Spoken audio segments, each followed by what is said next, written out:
अस्सलामुअलैकुम नाजरीन जी, मैं हूं नाइला भट्टी और आप देख रहे हैं न्यू BBC न्यूज HD। आइए शामिल करते हैं आज की अहम खबर। आलमी शोहरत याफ्ता बॉक्सर के बारे में जानेंगे आज रेहान अकरम की इस खसूसी रिपोर्ट में। आज बॉक्सिंग की दुनिया के अजीम तरीन खिलाड़ी मोहम्मद अली की बरसी अकीदत और एहतराम से मनाई जा रही है। मोहम्मद अली, जिनका असल नाम कैसियस मेर्सेलिस क्ले था, 17 जनवरी 1942 को अमेरिकी रियासत केंटी के शहर लुइसविल में पैदा हुए। इन्होंने अपनी इब्तिदाई तालीम सेंट्रल हाई स्कूल से हासिल की।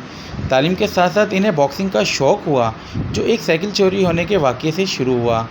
सिर्फ 18 साल की उम्र में मोहम्मद अली ने 1960 के रोम ओलंपिक में गोल्ड मेडल जीता और दुनिया को अपनी सलाहियतों का भरपूर जवाब दिया।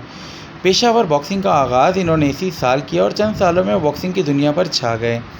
1964 में इन्होंने सोनी लिस्टन को शिकस्त देकर पहली बार वर्ल्ड हैवी वेट चैम्पियनशिप जीती और इसी साल इस्लाम कबूल करते हुए अपना नाम मोहम्मद अली रखा। इनका बॉक्सिंग कैरियर 2 दहाइयों पर मुहित रहा, जिसमें इन्होंने 61 फाइट्स लड़ी, जिनमें 56 में कामयाबी हासिल की और 37 फाइट्स नॉकआउट से जीती। मोहम्मद अली की यादगार फाइट्स में 1974 की रंबल इन द जंगल शामिल है, जहां इन्होंने जॉर्ज फॉरमैन को शिकस्त दी, और 1975 की थ्रिला इन मनीला फाइट, जो फ्रेड्स के ख़िलाफ़ थी। इनकी आखिरी प्रोफेशनल फ़ाइट 1981 में ट्रेवर बेरबिक के ख़िलाफ़ हुई। इन्होंने 3 मरतबा हैवी वेट चैम्पियन बनने का एजाज़ हासिल किया, जो अपनी नौइयत का मुनफरिद कारनामा है।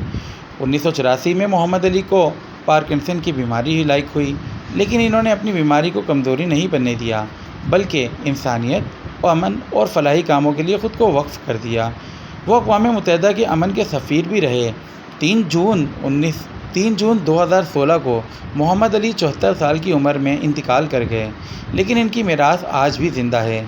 मोहम्मद अली सिर्फ एक बॉक्सर नहीं, एक नज़रिया थे। वो रंग के अंदर ताकत की अलामत और रंग से बाहर अमन, बर्दाश्त और इज़्ज़त इंसानियत का पैगाम थे। ये